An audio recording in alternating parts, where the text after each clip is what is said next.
Check your thermostat. Maybe it says 68, maybe 72. You said it once, you forgot about it. Now consider this. For 300,000 years, every single one of your ancestors faced the same problem every winter. No thermostat, no walls, no insulation, just their hands, animal bones, and a cold so brutal it would kill a modern human in hours. And they didn't just survive it, they engineered their way through it, with solutions so precise that modern Arctic engineers are still studying them today. And when you see what they built, how they hunted, and what they understood about the human body, you will never use the word primitive again. Let's start with the shelter. The popular image is always the same: shivering cave people, small fire, barely surviving. Archaeology tells a completely different story. At Kostroma in Russia, dating back 800,000 years, researchers found circular depressions up to 8 feet deep. These weren't natural formations. Tool marks in the soil prove they were deliberately excavated. Why? Because at 6 to 8 feet below the surface, the ground temperature stays 20 to 30 degrees warmer than the air above. Your ancestors didn't fight the cold, they went below it. But that was only the beginning. At Mezhirich in Ukraine, researchers discovered something that stopped archaeologists completely the first time they saw it. Houses, not caves, not windbreaks, actual engineered buildings, built entirely from the bones of woolly mammoths. Mammoth skulls, each weighing over 200 pounds, used as foundation blocks. Curved tusks arranged into dome-shaped frameworks. Hundreds of smaller bones filling the gaps for structural support.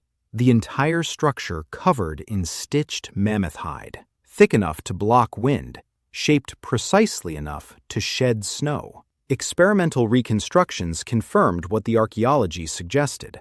A properly built mammoth bone house maintained interior temperatures 40 to 50 degrees warmer than the outside air, using only modest fires. Modern Arctic shelters, with industrial insulation and electric heating, often perform no better. Stone Age builders, using only bones, hide, and stone tools, matched the thermal performance of modern Arctic engineering. But the shelter was only one part of what they built, because outside that shelter, they were doing something that should have been impossible: hunting animals that outweighed them by thousands of pounds. For decades, archaeologists found razor-sharp stone points embedded in mammoth bones across multiple continents, and assumed the obvious. Hunters threw spears at the animals. Then, in 2024, researchers at UC Berkeley decided to actually test that assumption. What they found changed everything. Throwing a spear at a 6-ton mammoth generates nowhere near enough force to reach a vital organ. The physics simply don't work. So either ancient hunters were doing something wildly ineffective for thousands of years, or they were doing something no one had considered. They were planting the spear in the ground and stepping back. A 6-ton mammoth charging at even 15 miles per hour generates 67 times more force than the strongest human could produce with a throw. By angling the spear into the frozen earth and retreating, hunters let the mammoth's own momentum drive the weapon into its body. The most dangerous animal on the steppe became its own executioner. The hunter never had to get close enough to be touched. But here is where it gets genuinely unsettling, because that wasn't even the most sophisticated method they used. In January 2026, a study in Science Advances revealed something that pushed human intelligence back further than anyone expected. 60,000-year-old arrowheads from a rock shelter in South Africa still contained traces of plant-based poison. The poison came from a plant called giftball. Its alkaloids attack the cardiovascular system. Hunters extracted it, prepared it without accidentally poisoning themselves, applied it to arrowheads too small to kill on impact alone. That was entirely the point. They needed to shoot an animal, watch it flee apparently unharmed, and then follow it patiently for hours, knowing that at some point the poison would do its work. That is not instinct. That is chemistry, strategy, and delayed causation, operating simultaneously inside a single human mind, 60,000 years before the invention of writing. The same poison from the same plant was still being used by traditional hunters in southern Africa in the 1700s. Identical preparation, identical strategy. Preserved across 50,000 years, passed from parent to child across 2,000 generations without ever being written down. And of everything your ancestors built, everything they designed and engineered, none of it prepared modern scientists for what they found when they looked at how ancient humans slept. You have been told that 8 hours of unbroken sleep is natural. It is not. In 1992, psychiatrist Thomas Ware at the National Institute of Mental Health ran an experiment. He removed all artificial light from a group of volunteers for 1 month. Within weeks, every single participant settled into the same sleep pattern. Nobody told them to do this. 4 hours of sleep, 1 to 2 hours of quiet wakefulness, 4 more hours until dawn. Ware measured their hormone levels during that wakeful period. Their brains were producing elevated levels of prolactin, the same hormone released during deep meditation.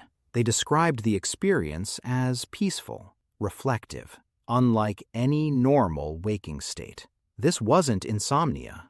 This was the default human sleep pattern, documented across dozens of ancient cultures and confirmed in modern brain scans. It had buried it for generations.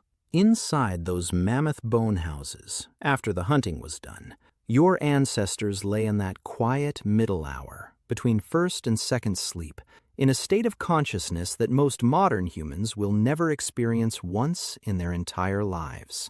At the end of the Ice Age, as climates warmed, this entire knowledge system was slowly abandoned. Not lost to catastrophe, just gradually made unnecessary. Modern Arctic engineers studying these Paleolithic shelter remains have been genuinely surprised. Military Arctic training programs now teach shelter-building methods derived from archaeological reconstructions of 20,000-year-old designs. We lost the knowledge, then spent 100 years rediscovering it with modern science, and found out our ancestors had already solved it perfectly with bones and stone tools. Go back to your thermostat. The number on it represents a temperature your ancestors would have considered miraculous. Not because they couldn't achieve warmth. They could, in conditions far more extreme than anything you will ever face, but because achieving it cost them everything. Every warm night required weeks of preparation, months of planning, an engineering knowledge so precise that a single mistake meant a family frozen before dawn. The stories you tell your children at night are the direct descendants of the myths told by firelight in bone houses on a frozen steppe. You didn't invent warmth. You inherited it from the most ingenious engineers who ever lived, who had nothing but cold, time, and the absolute refusal to die. The next time the cold comes, and you reach for that thermostat without thinking, remember what it cost to get there, and understand, for the first time, how extraordinarily rare it is to be warm.